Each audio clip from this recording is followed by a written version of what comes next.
to create what we call Center for Indigenous Studies. That's why we are dealing with the true history of Africa. That's why we are working with the Pan-African. That's why we are working with the TV Africa. Actually, these people of TV Africa started it. Maybe we might have not joined it. So TV Africa and the others, as you know, Pan-Africa, back at Timbuktu. So, BJL Academy, that pamphlet is about BJL Academy. Then, pamphlet number 2 is about back to Timbuktu, educational services, including the sovereign asset class. Now, the pamphlet for East Africa is not there because I'm present. Why I will start by saying what is East African Polytechnic. You all know that Chambogo University is here on my left hand. We share the perimeter wall with the Chambogo University. And we all know that Chambogo University was the result of a merger of 3 great polytechnics. In this school, you have to come out with an artifact. What is an artifact? You cannot invest when you don't know how to trade. I'm talking about 3 things: investment, trade, and artifact. You cannot invest if you don't know how to trade. Neither can you trade if you cannot produce what you will trade in. So if you produce what you will trade in is what we call an artifact. Sometimes that artifact, you don't produce it alone, you produce it with very many people. The way I was able to produce East African Polytechnic College as my artifact. That's why it is a German alumni transfer project. I'm endorsed to sign under GIZ as a German alumni transfer project. So that's my artifact. Honorable Dalia was saying her artifact is to engage people in the discussion. So some artifacts are tangible, others are intangible. So now a time has come. If you want to trade you people, you have to be with artifacts.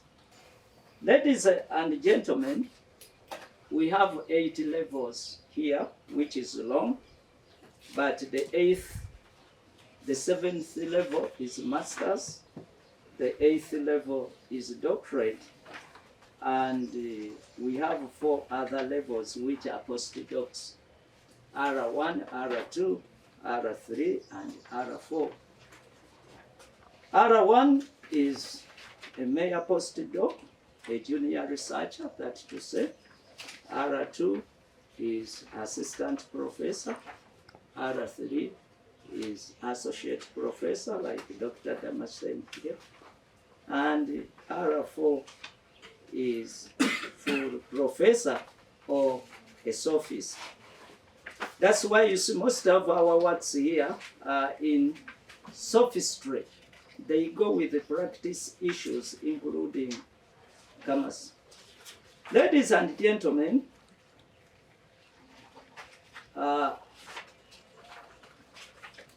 our visiting scholar today is Dr. Kojo Ablode.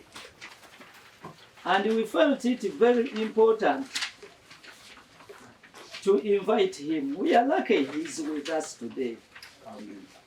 Strategic development is about sovereign asset protection. Dr. Kojo Ablode is an alumni of East African Polytechnic College, Chambogo.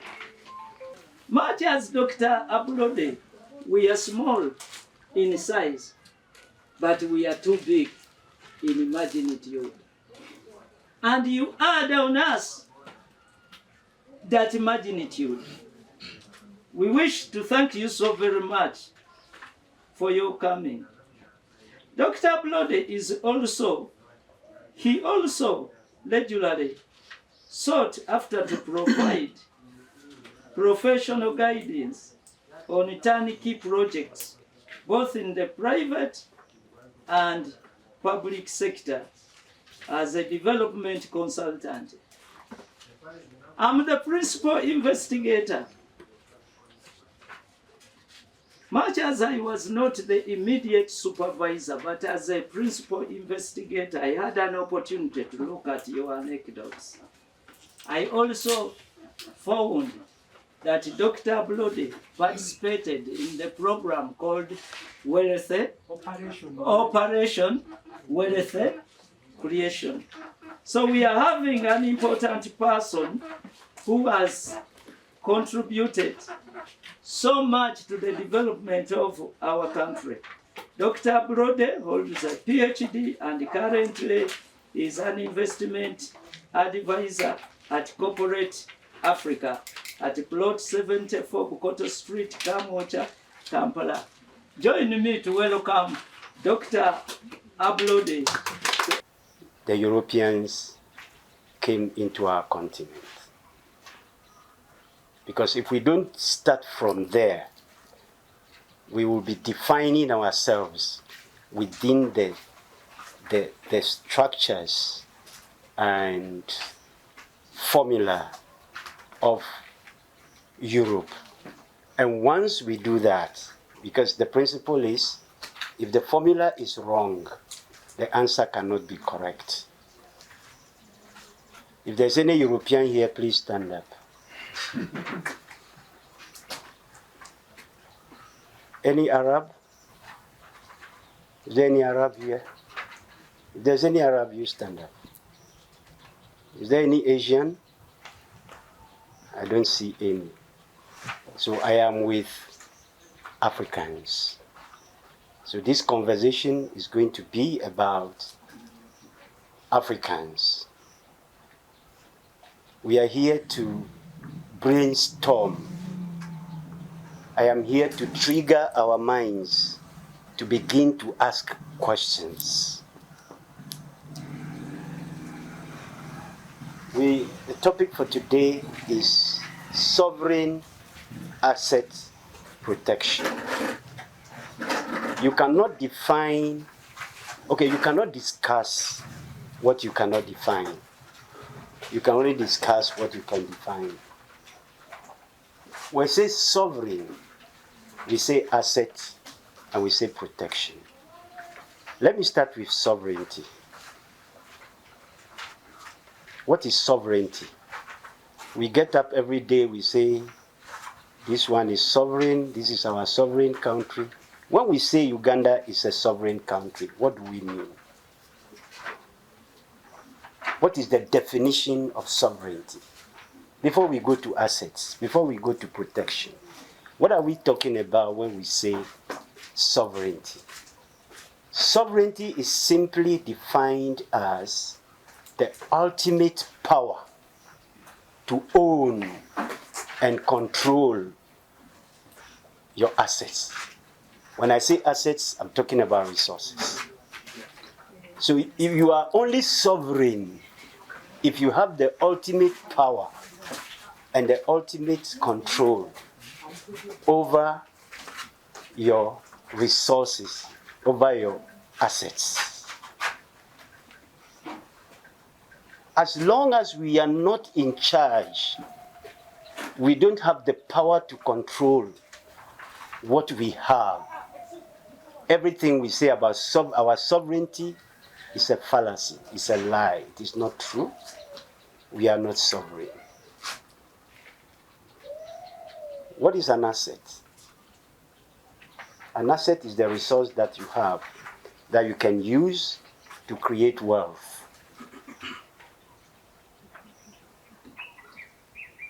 Our resources are the things we have that we can use to create wealth. And they exist in two areas. And they only exist in nature. Number one, the human beings. If we get the human beings right, we can get our development right. But once we get the human beings wrong, we get our development outcomes wrong. Now, if we are talking about sovereignty, even the knowledge, what do we need to develop? We need knowledge, we need skills, we need the right attitude, we need a value, we need values. What kind of knowledge do we have? And why are we studying so much, acquiring so much knowledge, yet the knowledge we get have no place in our development? And everybody is quiet. The kind of knowledge we get from school, you go to school and they teach you about North America, the Canadian prairies, the Rockies they teach you about Queen Elizabeth, European history, European geography, and you don't learn anything about yourself. You don't even know your own history. How are you going to use European history to develop? The Tennessee Valley Authority. How are you going to use that knowledge to develop? Professor, I want to thank you very much for this wonderful innovation in partnership with the German government to set up a system of education that has broken away completely from what we know as education in putting together the concept of impact. Thank you very much.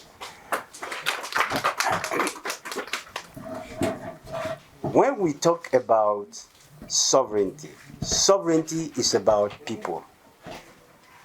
I asked if there's any European here. No. Asian? No. So we only have Africans here. As Africans, are we really sovereign? I don't look at this continent and I don't look at African people within the colonial arrangements. I don't see Ugandans, I don't see Kenyans, I only see Africans. And until we accept that we are Africans, our sovereignty will still be in a dilemma. We were Africans before the Berlin Conference. True? Yes. So, can the Berlin Conference change us from Africans into any other things? Because you can't be two things at the same time. But from what we see today, the Berlin Conference has transformed us from Africans into so many different things. And those things are not helping us in any way. We need to get back to Timbuktu. There is nothing wrong with us as Africans. The reason why we did not go out to colonize any other country is simply because we have so much, too much of everything given to us by nature. Those are our assets. Those are the things that we need to use to develop ourselves. I work for the government of Uganda. I sit at the headquarters of Operation Wealth Creation as the Director for Development Strategy. Now, when it comes to development strategy, you need to first look at these underlying factors. I'll give you one simple example. Parents are struggling, selling property to pay school fees for children. Demand in the labor market. True? Yeah. The students are aware that my senior brother went to Makerere, came out, is in Kampala looking for what to do. Parents are aware that they sell their property, pay school fees, children go to school, come out, and they can't do anything. Everybody is looking for a job.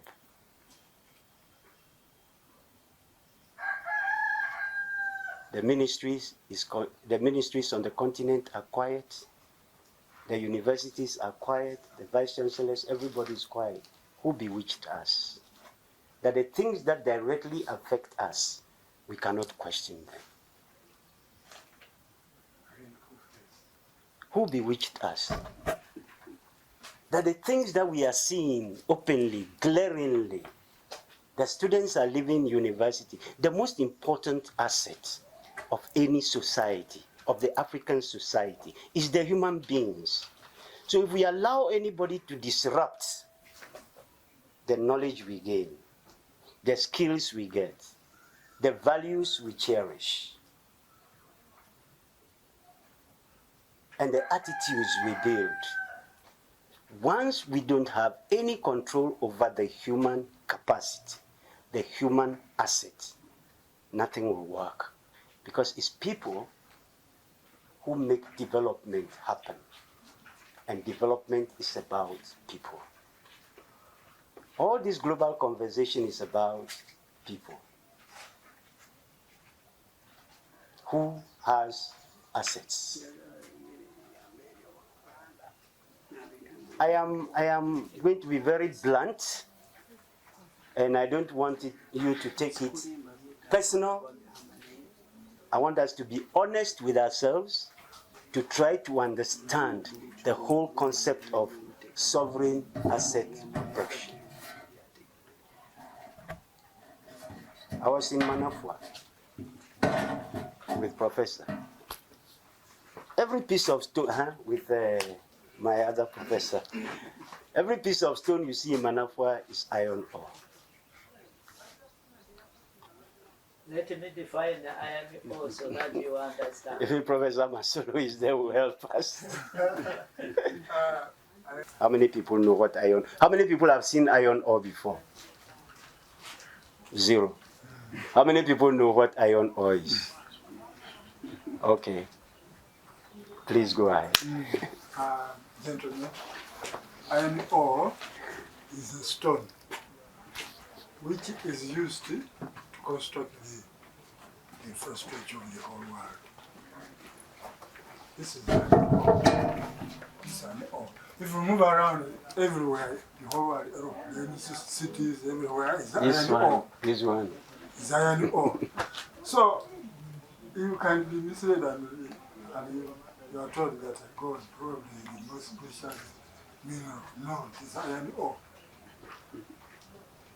Iron ore can be smelted to be converted into iron.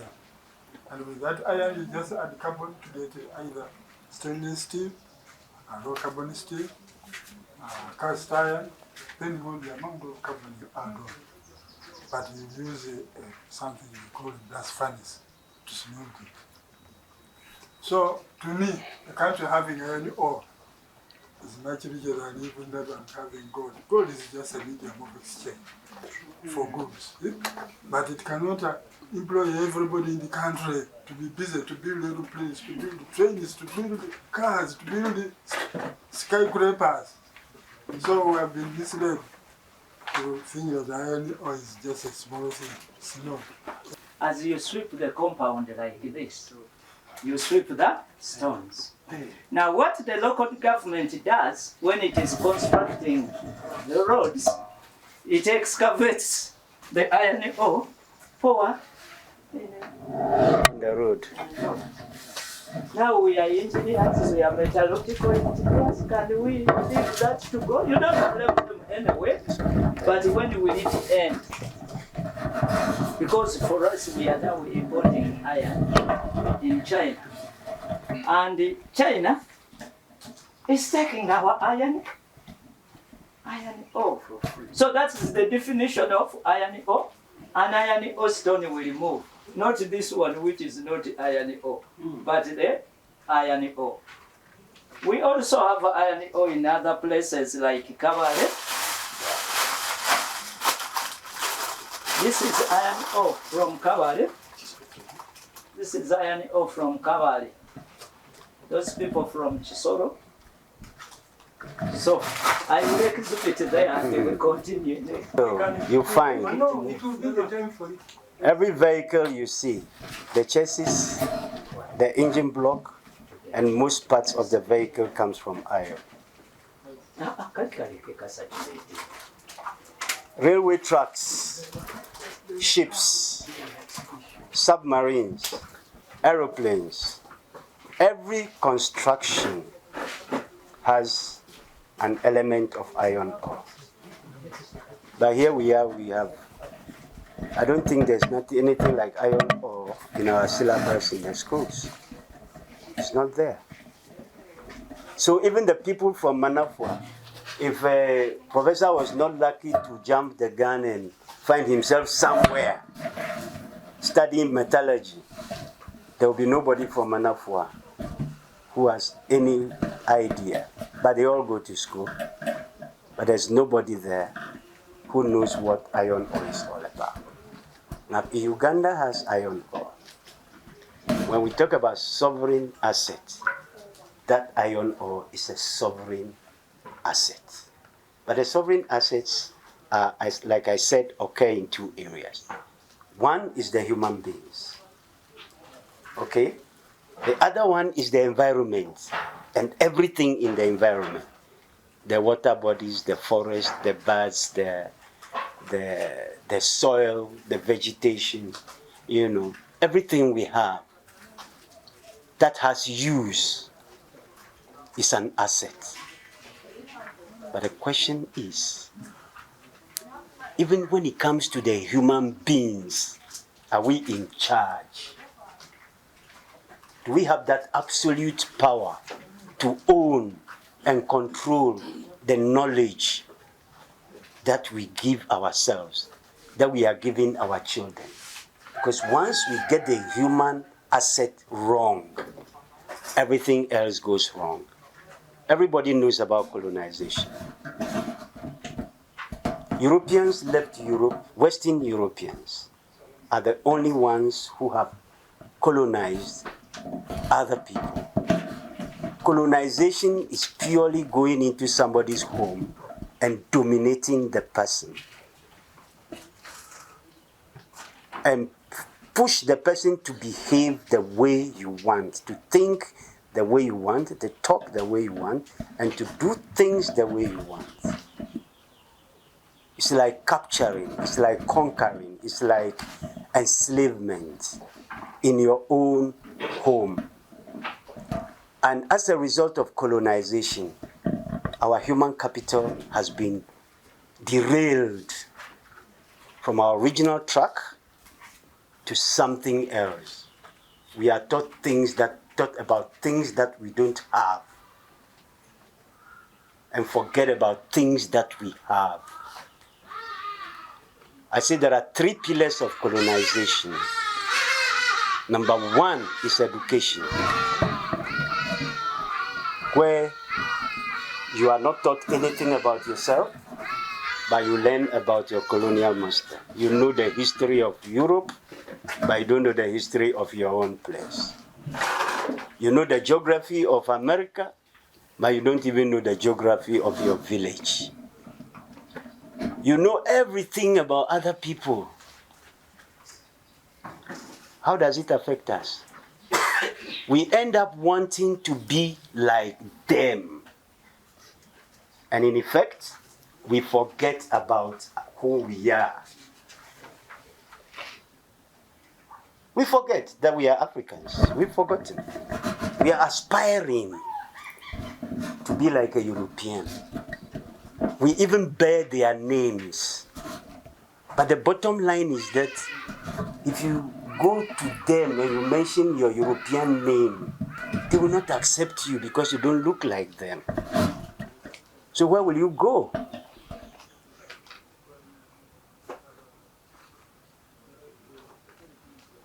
They've disorganized our minds to the extent that we don't even like anything about ourselves. We don't even like our iron ore, we don't like our water bodies, we don't like anything about us. We are locked up in that illusion of striving and struggling to be like the colonial master. But who is this colonial master? I want to give this background. I'll quickly come to the subject of the issue of sovereign asset protection. 8 years building Europe and building America. They took us into slavery. It's a fact. For 400 years. To labor for them, no pay. They treat you the way you want. They own you. They're the same people who put African children in cages, Africans into cages in zoos. You know what a zoo is? That people can pay and go and see an African in a cage. They are the same people who went to Congo and chopped off people's hands.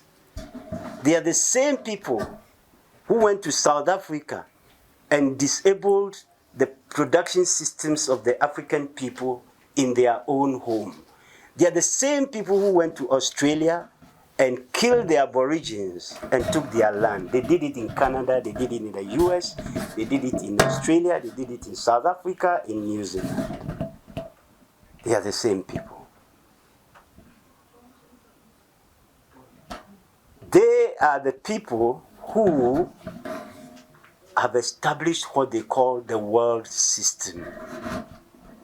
The United Nations organization was formed as the League of Nations after the first, I call it, European tribal war.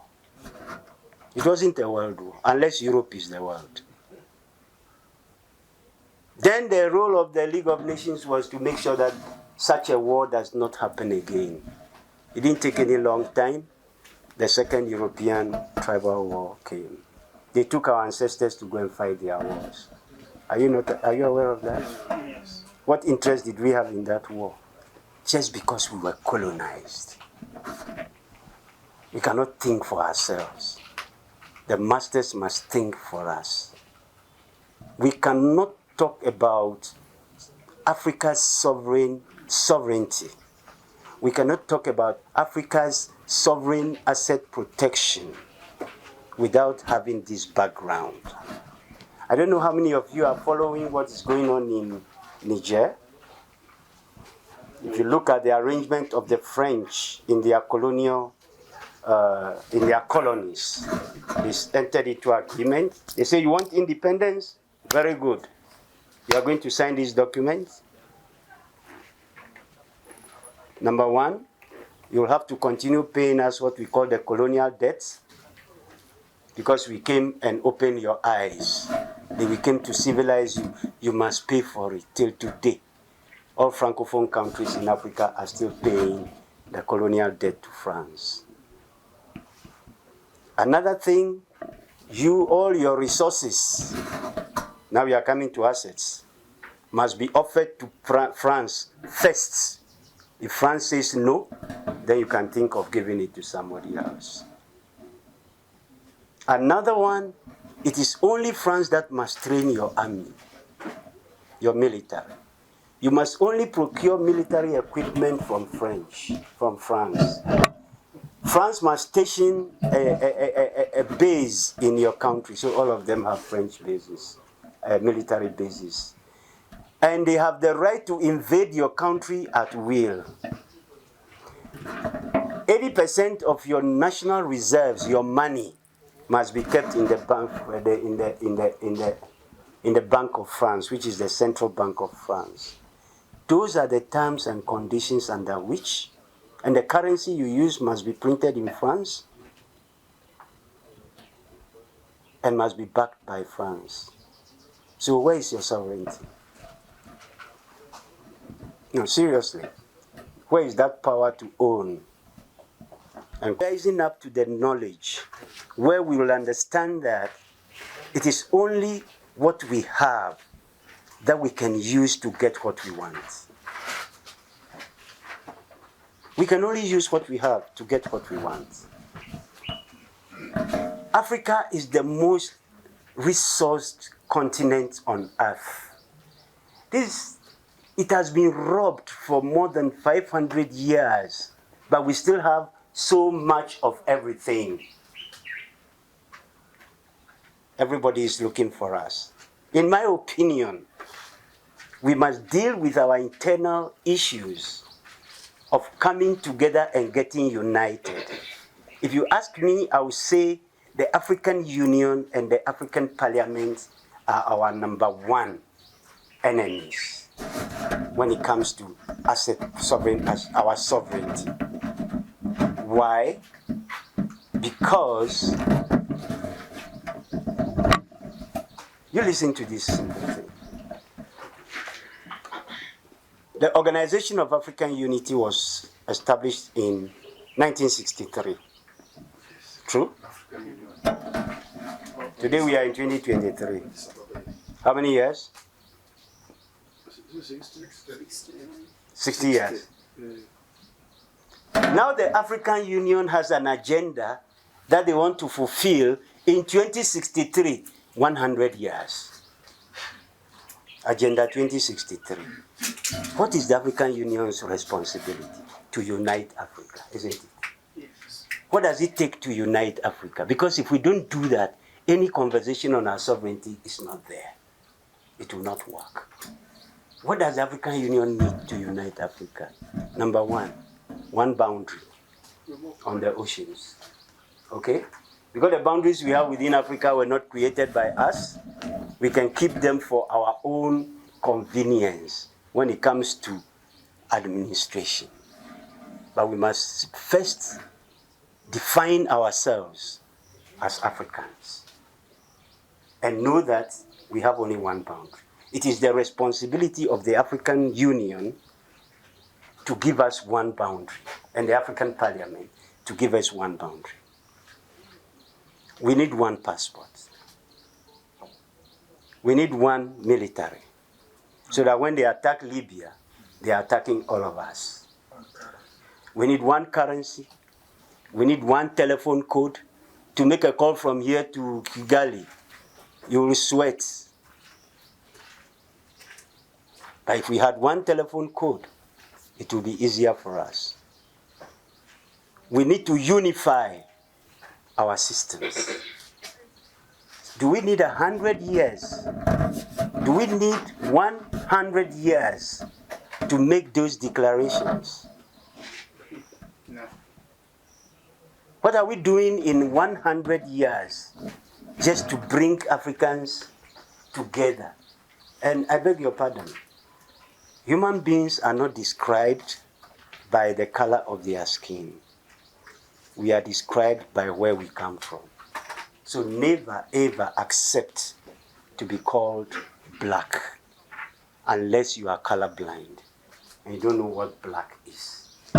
If we find anybody walking into this place and the skin of the color is this, I'm sure all of us will find where to run and go.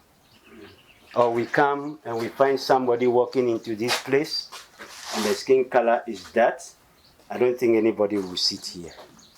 There is no black man, there is no white man.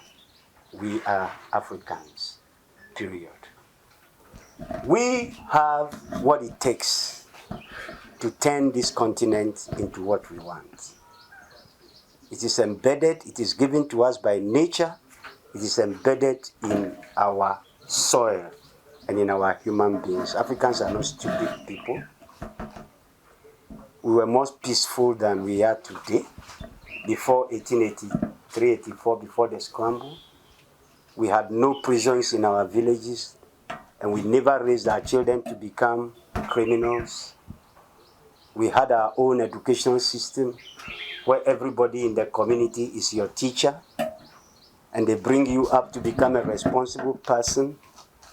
Where are those values? Today,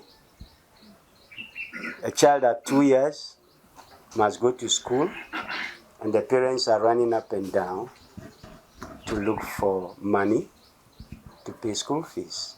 So we push our responsibility, parenthood responsibilities, to other people. To the extent that when our children come out of school and we see them walk, dress, talk, we wonder whether these are really our children. We get surprised. But who is supposed to teach your child? By nature, our parents are our teachers.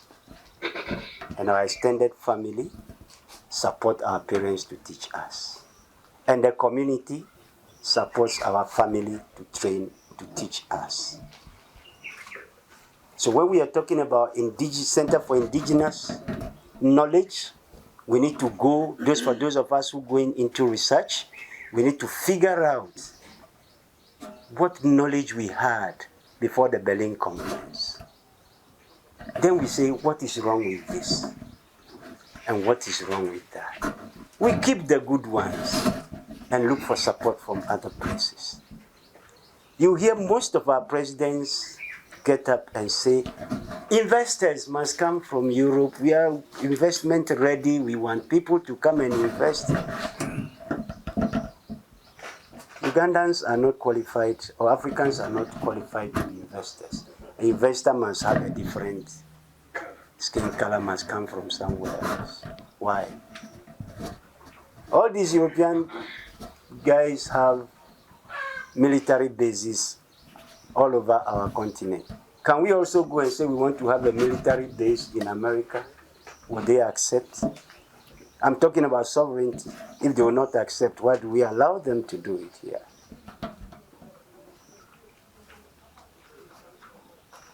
There are 3 pillars of colonization, and I'm going to be very blunt. I don't want you to feel about it. Don't take it personal. I just want you to think about it. Africans, we are not religious by nature. Religion is not part of us. We are spiritual. That is why when I heard there was going to be a pouring of libation, I said something new is happening. Back to Timbuktu is about African values. I am focusing on the human assets as the human beings. But if we the formula that we have goes wrong, everything else will go wrong. In Africa, we are not religious, we are spiritual. Religion found us in our spirituality.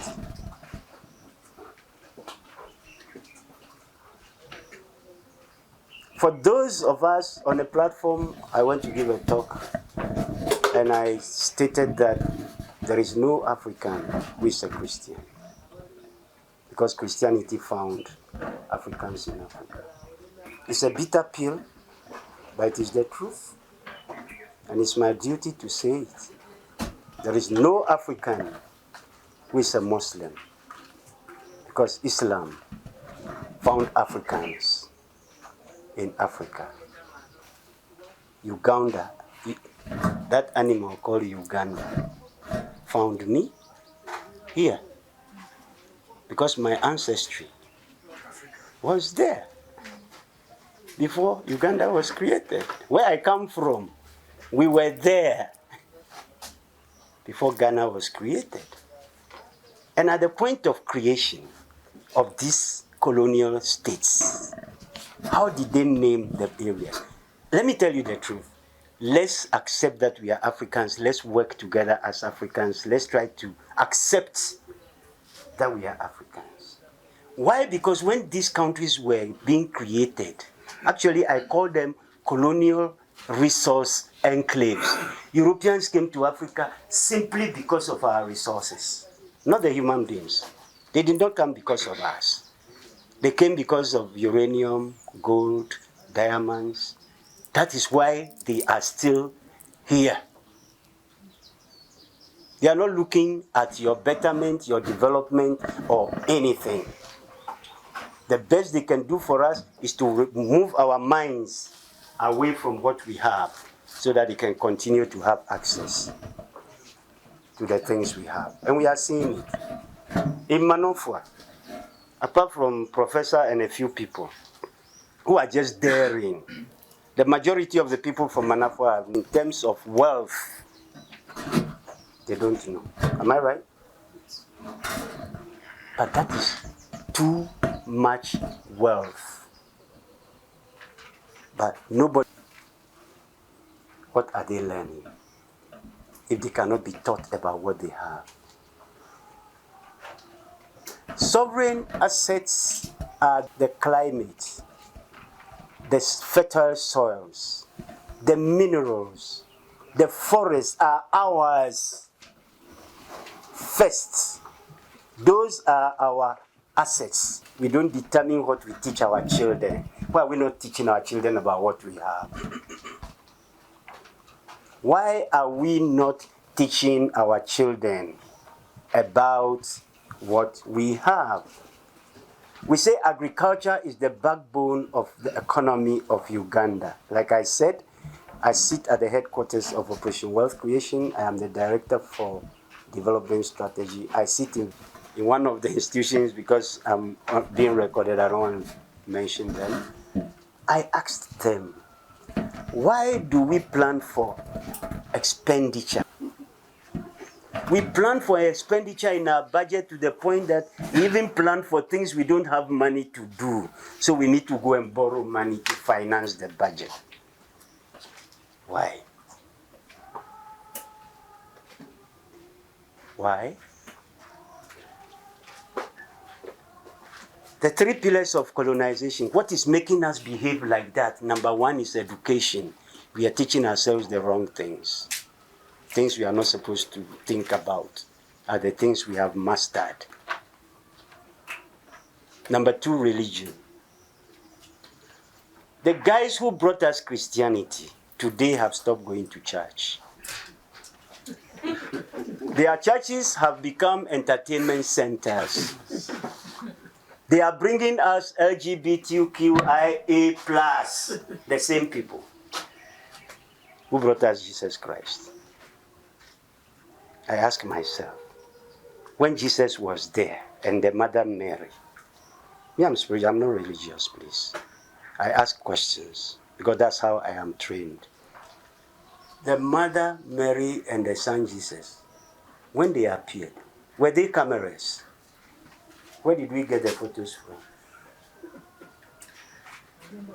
I drive through Rubaga Church. I see a concrete piece of concrete, iron bar, cement, stones, and water mixed. And I see people kneel down before that piece of concrete and be praying. And the same people told us, for us, you Africans, you are idol worshippers. What do you call that one? Why don't we follow our fathers who lived in peace, who had no prisons? The guys who are talking about heaven, if you ask them where heaven is, they'll tell you just believe. Have faith.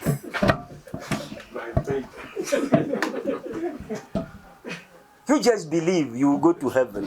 And they tell you that to go to heaven, it's easier for a camel to go through the eye of a needle than a rich man to go to heaven. How? Unless I don't know what a camel is and what a needle is. They say heaven is for those who are weeping.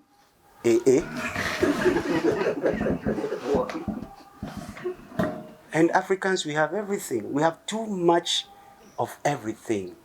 There's a place in Ghana, if it rains and the water runs, you can pick diamonds direct from the ground. Even here, I went to somewhere, Kasanda area. When it rains and the water flows, people pick nuggets of gold. And they are telling you, forget about that piece of gold. Here, in heaven, there is milk and honey flowing. There is no sickness. What are they still doing here? No, those who brought, what are they still doing? If heaven is so big, there is no war. There is no fighting. You know what they do in Niger? They buy a kilogram of Niger's uranium at 0.8 of a euro, which are 80 cents per euro. The world market price. How will Niger develop if France continue to take their uranium at 80 cents per kilo? And the Nigerian uranium is producing electricity for 50% almost of the French population. When it comes to protection, number one responsibility, I want to conclude, lies upon our leaders as a people, as a continent. The African Union needs to sit up and unify our systems. Make sure we get one passport, one boundary. No African should be a foreigner in Africa unless you cross the oceans.